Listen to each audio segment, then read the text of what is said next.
All right, guys, welcome to the fifth episode of this series, Programming with Python 101. So, in this series or in this episode, we are going to look at string and string manipulation. So far, so good. This series has been, it has started becoming interesting. And after this video, we are going to get more exciting stuffs from this programming journey. So I've divided this particular episode into two. We have part one and part two so that we can have a comprehensive understanding with list. Good. Sorry, with string. So we have I'm going to say that A is equal to, let's say, hello world. So this is a way that we can define a string. However, we can also have another way. Let's say B equal to quote then hello world. So either we use double quote or single quote. Either way will work. Okay, good. But then if we also want to, but then if we also want to use a multiple line, okay, I could say A, okay, equal, or let's say um new new A equal to 1, 2, 3. Okay, good. So I could use multiple lines. So let's say this is a multiple line of string. You understand? This is also accepted. Okay. Likewise, we could use, let's say, new B equal to 1, 2, 3. Okay, that one too will work. Can copy this thing and paste it here. Okay, so these are some of the ways we could create a string type. Okay, so I'll get rid of these two. Then we have A and B. Okay, good. Now, string is an array. Okay, so when we say array, array is, let's say, a collection of values assigned to one variable. Okay, I want to use this definition because of our understanding in variables. So let's say I want to create I want to build a program to make certain decision related to a particular class or level. Okay, we have, let's say we have 10 people in the class. So does it mean that I'm going to say, let's say, member one, then I'll put his name, let's say Amin, then member two or class member two, let's say, then I'll put, let's say, um Joe, right? You see, if there are 10 members, I'm going to do this up to 10. What if there are 100 members? You see, it's going to be very, very tedious. What I could do is I could what? Assign them, let's say, members, okay, equal to, then I'll put them here, something like this. Then let's say Amin, then let's say Joe, right? So this is basically an array. Let's take it like an array. So I could have Mensa like this. Okay, I could have Mensa like this. Okay, so this is an array. So in order to access, let's say Joe, okay, I could say that members. Okay, then I'll put one here, right? So let me say print. Okay, now if I run this code, I'm going to get Joe. Okay, well, Joe is one. Now, the reason why Joe is one is that, take note of this. In programming, we start counting from zero. So this guy is called, I mean, is index of what? Zero, one, and two. You understand? Good. If I put zero here, I'll get, I mean, right? Good. If I put how do you call it, 0, 1, 2, I put 2, I'm supposed to get Mensa over there. Good. So string basically works into this particular, domain. So I'm going to comment it. So comment a reminder that we set on our code. Okay. When you execute it, it has no effect. Okay, it has no effect on the code. So you can put hashtag to give comment. So I will say that string as an array. Okay, good.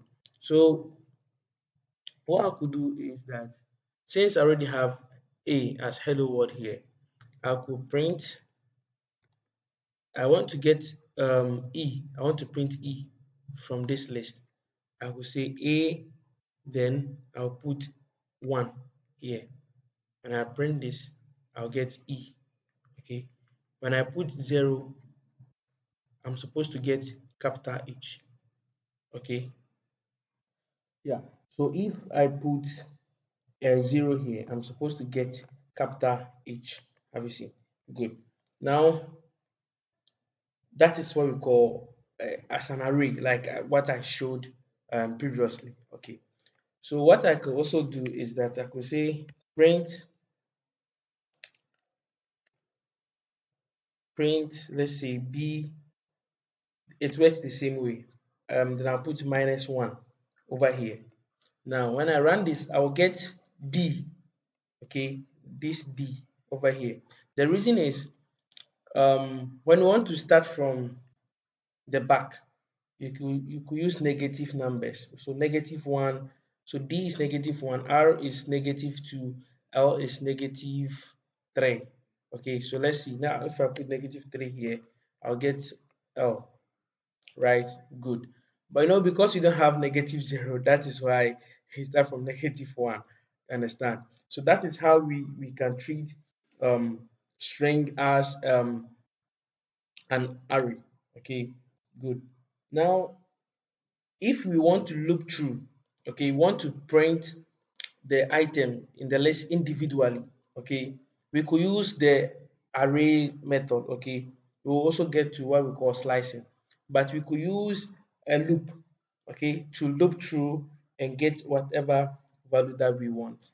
So I could say that for, okay, I in, then I'll create a string here called banana. Okay, banana. Then I'll put colon here, enter. Now I will say print, okay, I, okay, print I. Now you could see it has indented. This thing, this print started from here, not at the beginning, because we are dealing with for loop. Okay, and we'll look at for loop in future, into details in for loop. Okay, so I could say, I could run this, then I'll get the output this way. Okay, banana this way. So instead of banana, I could replace this whole thing with a.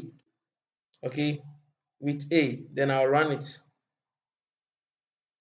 See, it will print hello world in this particular way. Good. Now we could actually find the length. Okay, the length, let me put a string, the length of string. So I could say print a, or let's say print length is a function. Okay, then I put a, okay, then when I run it, I'm going to get 11. So that means that there are 11 members in this particular um, string. Okay, good. Then we can also check if certain characters exist, okay, in a particular string. Now I'm going to have a new, let me put comment, let's say check if character, what's happening, character exists. So I'm going to say txt as a test, then I'll see equal to, then the best things are not free. Okay, good. Now I want to check if the word free is part of this list. So what I could do is I could say print, then I'll say free, okay, in test, tst, like this. Okay, now if I run it, let's see what we'll get. true. That's the last code. Okay. It says true. Yes, test is there. Now let me add, let's say, freed. Then I'll run it. I'll get 4. True. It still sees as true. Okay, good. Now, the other way we could see this is we could use the if statement to achieve this whole thing again. What we can do is we could say that if, okay, free in test, okay, print, then you put, let's say, yes. You do the customary. Okay, good. Then we say yes. Now we can check if and if a character does not exist. That's the opposite of this one. So what I could do is that I'll use the same thing. I could say that print string, let's say expensive. You want to check if expensive is not in it. So check if expensive. So if print expensive in, sorry, not in test. You understand? Sorry, you don't have this test. It's test like this. Okay. Print expensive not in text. So we want to check if expensive is not there. And it's true because you don't have expensive here, right? So if I put, let's say, not as a string, because we have not here, okay, we will run it, then it's false because not exists. All right. And we could achieve the same thing with the if statement. We could say if, okay, then expensive not in tst, right? Always remember to put your colon over there, then print, let's say, yes. Then we run it, then we have our yes. Okay. So this will be the end of the part one of strings. So when we come, we look at slicing and other functions and how we could modify strings. So thanks for watching. Don't forget to subscribe. See you in the next episode. Bye.